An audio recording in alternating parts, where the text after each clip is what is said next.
Bedroom के अंधेरे में बैठा सोचता रहा कि हरपाल कौर का ड्राइवर मुझे 4 बजे यहाँ से स्टेशन पर ले जाएगा। हरपाल कौर तो उस वक्त गहरी नींद सो रही होगी। हालांकि उसने कहा था कि मुझे जरूर जगा देना, मैं तुम्हारे साथ रेलवे स्टेशन जाऊंगी, मगर मैं उसे नहीं जगाना चाहता था। खुदा जाने आगे क्या होने वाला था। अगर कोई ऐसी वैसी बात हो गई तो कम से कम मैं हरपाल कौर के सामने अपना राज फाश होते नहीं देख सकता था। मुझे एक आवाज आई। उस आवाज पर मैंने यकीन न किया। ये कॉल बेल की आवाज थी। किसी ने कोठी के बरामदे वाले दरवाजे के बाहर लगा घंटी का बटन दबा दिया। मध्यम घंटी बजने की आवाज आई। इस वक्त कौन आ सकता है? घंटी की आवाज दूसरी बार आई तो मैं जल्दी से उठकर बैठ गया। मुझे मामला गड़बड़ लगने लगा। मैं पलंग पर से छलांग लगाकर नीचे उतरा और अंधेरे में इधर उधर हाथ पांव मारता गुस्ल खाने में गया। गुस्ल खाने की बत्ती रोशन करके दरवाजा इतना बंद कर दिया कि गुस्ल खाने के बल्ब की थोड़ी सी रोशनी बेडरूम में आती रही। मैंने बेडरूम के बंद दरवाजे के साथ कान लगा दिया क्योंकि मुझे नौकरानी की आवाज आई थी। वो हरपाल कौर के बेडरूम के बंद दरवाजे पर आहिस्ता से दस्तक देकर कह रही थी, बीबी जी बाहर कोई आया है। बेडरूम के दरवाजा खुलने के साथ ही हरपाल कौर की नींद में डूबी हुई गाली की आवाज आई। कौन आया है इस वक्त? खादिमा ने कहा, बीबी जी बड़े थानेदार साहब आए हैं, साथ पुलिस के सिपाही भी हैं। वो क्या लेने आए हैं आधी रात को? हरपाल कौर ने बड़ी गंदी गाली निकाल कर पूछा। खादिमा की आवाज आई, बीबी जी वो कहते हैं बड़ा जरूरी मिलना है श्रीमती जी से। हरपाल कौर गालियां निकालती बड़बड़ करती जैसे कॉरिडोर में आ गई। मैंने जरा सा दरवाजा खोल कर देखा। बेडरूम के बिल्कुल सामने वो दरवाजा था जो ड्राइंग रूम में खुलता था। दरमियान में छोटी सी राहदारी या कॉरिडोर था। मैंने हरपाल कौर को देखा। वो स्लीपिंग डाउन का फीता कमर के गिर्द बांधते हुए ड्राइंग रूम में दाखिल हुई। उसके पीछे खादिमा भी दाखिल हुई। उसने दरवाजा बंद कर दिया था। मैं दबे पांव अपने बेडरूम से निकला और ड्राइंग रूम वाले दरवाजे के पास जाकर खड़ा हो गया। मैंने पहले अपने कान दरवाजे से लगाए, फिर जरा सा दरवाजा खोलने की कोशिश की, मगर दरवाजे ने मामूली सी आवाज पैदा की। मैंने हाथ वहीं रोक लिया। इस तरह करने से दरवाजे में ऊपर से नीचे तक एक दुर्ज पैदा हो गई थी। मैंने उस दुर्ज में से देखा कि सामने सोफों के पास एक सिख थानेदार वर्दी में बड़े अदब से खड़ा था। पीछे 4 सिपाही दीवार के साथ लगकर खड़े थे। उन्होंने राइफलें नीचे कर रखी थी। हरपाल कौर जाते ही उस पर बरस पड़ी। तुम कौन होते हो मुझे आधी रात को आकर परेशान करने वाले? क्या मैं कोई चोर हूँ? मैंने कहीं डाका मारा है? मैं सुबह तुम सबकी पट्टियां उतरवा कर लाइन हाजिर करवा दूंगी। सिख थानेदार ने हाथ जोड़ दिया और बोला, बहन जी हमें आपकी हिफाजत के लिए आना पड़ा है, वरना हम कभी आपको इस तरह तकलीफ न देते। मेरी हिफाजत के लिए? हरपाल कौर ने ताज्जुब से पूछा, मुझे क्या हो गया था? सिख थानेदार ने अदब से कहा, बात यह है बहन जी कि एक खतरनाक पाकिस्तानी जासूस अमृतसर जेल से भागकर जालंधर आ गया है। वो अमृतसर में एक खून भी कर चुका है। तो फिर मैं क्या करूं? तुम पुलिस वाले क्या करते हो? तुम उसे पकड़ो जाकर, मेरे पास क्यों आ गए हो? सिख थानेदार ने आजी के साथ कहा, बात यह है बहन जी, हमें रात के 9 बजे खबर मिल गई थी कि पाकिस्तानी जासूस अमृतसर जेल से भागकर एक चौकीदार का खून करके जालंधर की तरफ आया है। हमने उसी वक्त शहर की नाकाबंदी करके तफ्तीश शुरू कर दी थी। हमने जीटी रोड के आसपास की सारी कॉलोनियों में से लोगों से पूछा तो शाहजी के मज़ार के एक आदमी ने हमें बताया कि एक आदमी उसके पास आया था और वो आईजी साहब की कोठी का पता पूछ रहा था। ये अभी थोड़ी देर की बात है। हम उस वक्त आपकी तरफ दौड़ पड़े कि ये खतरनाक कातिल किस्म का जासूस कहीं आपको कोई नुकसान न पहुंचा दे। बस जी हम आपकी खैरियत मालूम करने आए थे। आपके पास इस किस्म का कोई अजनबी आदमी तो नहीं आया? इस दौरान हरपाल कौर सोफे पर बैठ गई थी और सिख थानेदार की बातें बड़े गौर से सुन रही थी।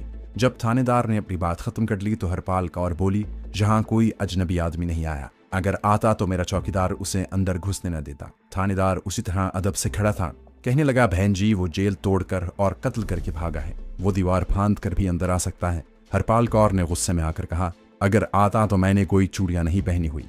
मैं सिखनी हूँ, मेरे पास भरा हुआ पिस्तौल है, मैं उसे वहीं शूट कर देती। आप जाओ और शहर में जाकर अपने पाकिस्तानी जासूस को तलाश करो। सिख थानेदार एक कदम पीछे हटकर कहने लगा, मैं आपकी हिफाजत के लिए कोठी के बाहर 2 सिपाही छोड़े जाता हूँ। यह हमारा फर्ज है जी। हरपाल कौर ने सोफे से उठते हुए कहा, ठीक है, तुम अपना फर्ज पूरा करते जाओ और खबरदार आइंदा मुझे इस तरह परेशान किया तो मैं तुम्हारा वो हशर करवाऊंगी कि याद रखोगे। दफा हो जाओ। सिख थानेदार ने और उसके पीछे खड़े 4 सिपाहियों ने सलूट किया और दरवाजे से बाहर निकल गए। मैं भी दरवाजे से हटकर दबे पांव राहदारी से गुजरता अपने बेडरूम में आ गया। अब मैं इस इंतजार में था कि अगर हरपाल कौर को शक पड़ गया कि मैं अमृतसर से भागा हुआ पाकिस्तानी जासूस हूं तो वो जरूर मेरे कमरे में आएगी। वो बड़ी साफ साफ बात करने वाली औरत थी। वो आते ही मुझसे पूछेगी कि क्या मैं वाकई पाकिस्तानी जासूस हूं। मैं उसके जवाब में क्या कहूंगा? बस मैं इसी उलझन में फंस गया। मामला खराब हो चुका था। पुलिस मेरी तलाश में हरपाल कौर की कोठी तक आ गई थी। बाहर 2 मुसल्ला कांस्टेबल भी पहरा दे रहे थे। अब मेरी बचत सिर्फ इसी में थी कि खुदा करे हरपाल कौर को मेरे बारे में शक न पड़ गया हो कि मैं ही अमृतसर जेल से भागा हुआ पाकिस्तानी जासूस हूँ।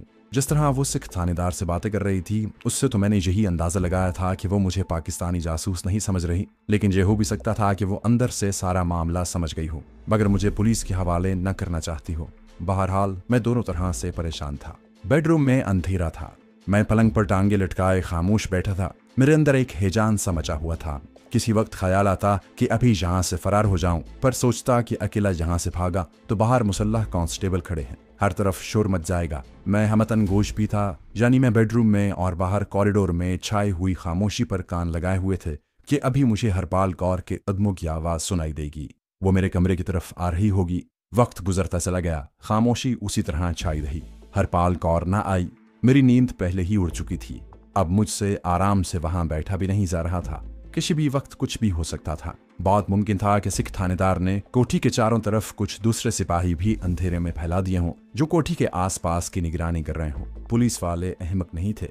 मैं हैरान था कि मजार शरीफ के मुतवल्ली ने थानेदार को ये क्यों बता दिया कि एक आदमी आईजी पुलिस की कोठी का पूछ रहा था। वो मुसलमान था, मैं भी मुसलमान था। फिर ख्याल आया कि मुतवल्ली को जालिंधर में रहना था। वो दरिया में रहकर मगरमच्छ से बैर नहीं डाल सकता था। यह भी हो सकता था कि पुलिस ने कोई अपना आदमी वहां मुतवल्ली बनाकर रख छोड़ा होता कि अगर कोई भूला भटका पाकिस्तानी जासूस उधर निकले तो पुलिस को इत्तला मिल जाए।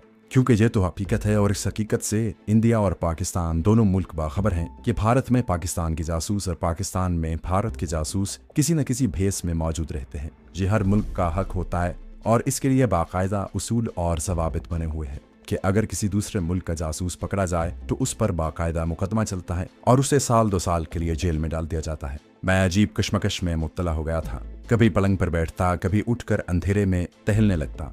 घड़ी रात के 2:15 बजा रही थी। पूरे 3:45 बजे का मैंने अलार्म लगा रखा था। यह धड़का भी लगा था कि अभी हरपाल कौर आ जाएगी और मुझसे पूछेगी कि क्या मैं वाकई पाकिस्तानी हूँ। मुझे और कुछ न सूझा तो मैंने जल्दी जल्दी पतलून कमीज और जूते पहन लिए। मैं फरार होने के लिए बिल्कुल तैयार था। अगर हरपाल कौर की नीयत बदल गई तो मैं उसे बड़ी आसानी से काबू कर सकता था और पलंग के साथ चादर से बांधकर वहां से फरार हो सकता था। बंबई एक्सप्रेस का टिकट मेरी जेब में था। एक परेशानी ये भी थी कि जालिंधर पुलिस रेलवे स्टेशन पर भी मौजूद होगी। ये खुदा का शुक्र था कि सिख थानेदार के पास अमृतसर से मेरी तस्वीर नहीं पहुंची थी। अगर मेरी तस्वीर थाने में आ गई होती तो सिख थानेदार जरूर मेरी तस्वीर साथ लाता और हरपाल कौर को मेरी तस्वीर दिखाकर पूछता कि ये आदमी तो कोठी में नहीं आया। इस हकीकत ने दूसरी तरफ मुझे इत्मीनान भी दिला दिया। अगर थाने में मेरी तस्वीर अभी तक नहीं पहुंची थी तो जाहिर है जालिंधर के अखबारों के दफ्तर में भी मेरी तस्वीर नहीं आई होगी। चुनाचे कम अज कम जालिंधर के अखबारों में सुबह मेरी तस्वीर नहीं छपेगी, लेकिन अमृतसर के अखबारों में मेरी तस्वीर का छपना यकीनी अमर था और अमृतसर के अखबार जालिंधर सुबह 9-10 बजे तक पहुंच सकते थे। हरपाल कौर अभी तक मेरे बेडरूम में नहीं आई थी। अब मुझे यकीन होने लगा था कि उसको मुझ पर बिल्कुल शक नहीं पड़ा।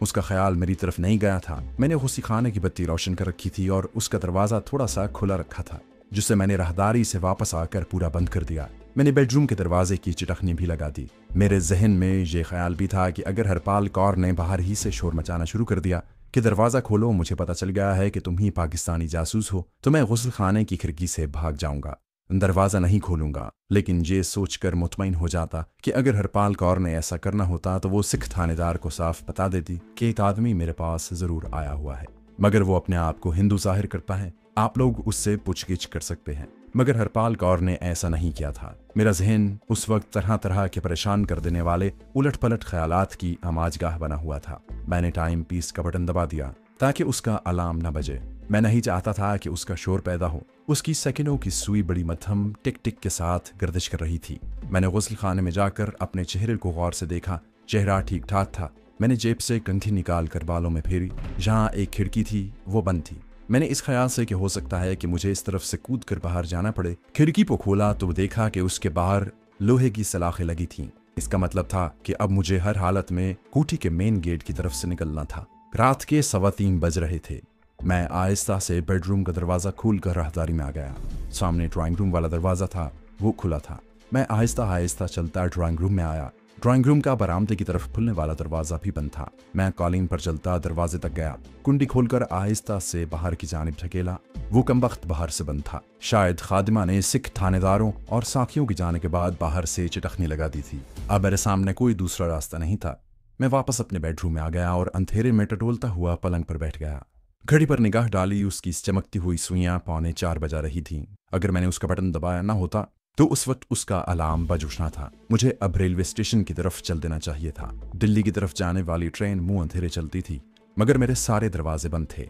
इतने में मुझे किसी दूसरे कमरे में घड़ी के अलार्म बजने की दबी हुई आवाज सुनाई दी। शायद ये आवाज हरपाल कौर के बेडरूम से आ रही थी। जरूर उसने भी सुबह का अलार्म लगाया हुआ था। फिर ये आवाज अचानक बंद हो गई, जैसे किसी ने उसका बटन दबा दिया हो। हरपाल कौर जाग उठी थी। मैं एक बार फिर गुस्ल खाने में घुस गया। ये मेरी इस्तरारी गैर शऊरी हरकतें थीं। मैं उस वक्त हरपाल कौर से इस तरह बच रहा था जैसे वो पुलिस ऑफिसर हो और मुझे गिरफ्तार करने आ रही हो। मुझे उसके बेडरूम के गुस्ल खाने में पानी गिरने की आवाज आने लगी। फिर उसके खांसने की आवाज आई। वो मुंह हाथ धो रही थी।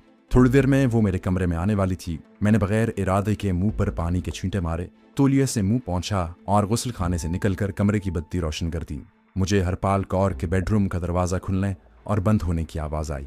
मैं जल्दी से पलंग पर बैठ गया। मुझे और कुछ न सूझा। मैंने जूते उतार दिए, एक पांव दोबारा जूते में डाल दिया और उसके तस्मे बांधने लगा। दरवाजे पर ठक ठक हुई। कौन है? मैंने दरसती हुई आवाज में पूछा। मैं हूँ हरपाल। हरपाल की आवाज पर मैंने गौर किया। उसमें वही अपनायत थी जो सिख थानेदार के आने से पहले थी। मुझे कुछ हौसला हुआ। मैंने कहा, दरवाजा खुला है हरपाल जी। वो दरवाजा खोलकर अंदर आ गई। एक लम्हे के लिए मुझे ऐसा महसूस हुआ जैसे सिख थानेदार अंदर आ गया है। मेरे हाथ से जूता छूट गया। मैंने जल्दी से जूता उठाया और उसमें दूसरा पांव डालते हुए मुस्कुराने की कोशिश करते हुए कहा, अच्छा हुआ तुमने अलार्म लगाया हुआ था, मेरा अलार्म बजा ही नहीं। वैसे मेरी आंख ठीक वक्त पर खुल गई थी। मैं अपनी जानिब से बड़ी बेनियाजी से बातें कर रहा था, लेकिन मेरी आंखें उसके चेहरे का मुसलसल जायजा ले रही थी। हरपाल कौर के चेहरे पर हल्की थकी हुई नीम खाबीदा सी मुस्कुराहट थी। उसने साड़ी पहनी हुई थी और बालों को यूं ही ब्रश किया हुआ था। थोड़ी सी लिपस्टिक लगा ली थी। मेरे पास आकर उसने झुककर मेरी गर्दन पर प्यार किया तो मेरी जान में जान आई। जगदीश, जल्दी वापस आना। पहले की तरह न करना कि वापस आने का नाम ही न लो। मैंने उसकी कमर में बाजू हमायल कर दिया। ये मेरी तरफ से इंतहाई इत्मीनान का इजहार था। मेरे सर पर से बहुत बड़ा बोझ उतर गया था। हरपाल कौर को मुझ पर जरा सा भी शक नहीं पड़ा था। अगर उसे मुझ पर शक पड़ गया होता तो यकीन करें वो ऐसी औरत थी कि मुझे साफ साफ कह देती कि तुमने मेरे साथ झूठ क्यों बोला। मुझे पहली मुलाकात में क्यों ना बता दिया कि तुम पाकिस्तानी जासूस हो। मैं तो फिर तुमसे ज्यादा प्यार करती, क्योंकि मुझे मुसलमान मर्द बड़े अच्छे लगते हैं। लेकिन उसने ऐसी कोई बात नहीं कही थी। कहने लगी, अच्छा किया तुम तैयार होकर बैठे हो, अब आ जाओ, नहीं तो गाड़ी निकल जाएगी। मैंने कमरे पर एक सरसरी निगाह डाली और हरपाल कौर के पीछे पीछे बेडरूम से निकलकर ड्राइंग रूम में आ गया। हरपाल कौर ने ड्राइंग रूम के ताले को पतली सी चाबी लगाकर खोला और हम बरामदे में आ गए। दरवाजे को बाहर से किसी ने चटखनी नहीं लगाई थी। हरपाल कौर ने ही उसे लॉक किया हुआ था। बाहर पिछले पहर की खुनक हवा चल रही थी। बरामदे की बत्ती जल रही थी। पोर्च में गाड़ी खड़ी थी। बूढ़ा सिख ड्राइवर मौजूद नहीं था। हरपाल कौर ड्राइविंग सीट पर बैठ गई। मैं उसके साथ वाली सीट पर बैठ गया। इंजन घुर्राया और फिर गाड़ी पोर्च में से बाहर निकल आई। हरपाल कौर ने हल्का सा हॉर्न दिया। चौकीदार ने दौड़कर कोठी का दरवाजा खोल दिया। गेट की दोनों जानिब बत्तियां रोशन थीं। मैंने गहरी निगाहों से सामने वाले दरख्तों की तरफ देखा। वहां मुझे कुछ इंसानों के साए नजर आए। ये पुलिस के सिपाही थे जिन्हें सिख थानेदार ने वहां हरपाल कौर की हिफाजत के लिए या मुझे गिरफ्तार करने के लिए तैनात किया हुआ था। गाड़ी बड़े आराम से बाहर निकलकर कोठियों के दरमियान वाली छोटी सड़क से होती हुई बड़ी सड़क पर आ गई। गाड़ी की रफ्तार तेज हो गई। जालंधर की इस फैशनेबल कॉलोनी की सड़कें रात के पिछले पहर की खामोशी में खाली पड़ी थीं। मैंने हरपाल से बिल्कुल नहीं पूछा कि रात को किसने घंटी बजाई थी। मैंने ये जाहिर किया जैसे मुझे कुछ पता ही नहीं। कुछ दूर चलने के बाद हरपाल कौर ने खुद ही कहा, तुम्हें मालूम नहीं रात को थानेदार आया था?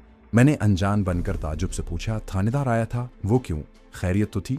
हरपाल कौर कहने लगी, कोई पाकिस्तानी जासूस अमृतसर की जेल से भाग गया है। पुलिस उसकी तलाश में थी। जहां से एक मजार शरीफ है, पुलिस सुराग रसानी करती वहां पहुंची तो वहां जो आदमी रहता है उसने बताया कि एक आदमी मेरे सरदार खामद की कोठी का पता पूछ रहा था। पुलिस को शक पड़ा कि ये पाकिस्तानी जासूस ही न हो और सरदार जी को कत्ल करना चाहता हो। थानेदार आधी रात को मेरे पास आ गया। कहने लगा, जी यहाँ कोई मशकूक आदमी तो नहीं, हम आपकी हिफाजत के लिए आए हैं। मैंने उन्हें बहुत गालियां दी। तुमने कोठी से बाहर निकलते वक्त नहीं देखा? सामने पुलिस के सिपाही खड़े थे। ये मेरी हिफाजत के लिए थानेदार लगा गया है। फिर वो थानेदार को गालियां देने लगी। मेरी नींद हराम कर गया। मैं तो फिर ठीक से सो न सकी। भाई पाकिस्तानी जासूस भाग गया है तो मैं क्या करूं? तुम्हारे इंडियन जासूस भी तो पाकिस्तान में जासूसी करते फिरते हैं, धमाके करते हैं। उनका कोई जासूस यहाँ आ गया है तो फिर क्या हुआ? आने दो उसे। मैंने कहा, नहीं, मुझे बिल्कुल नहीं पता चला, मैं सो रहा था। अच्छा हुआ कि तुम सो रहे थे, वरना मेरे साथ तुम्हारी भी नींद खराब होती।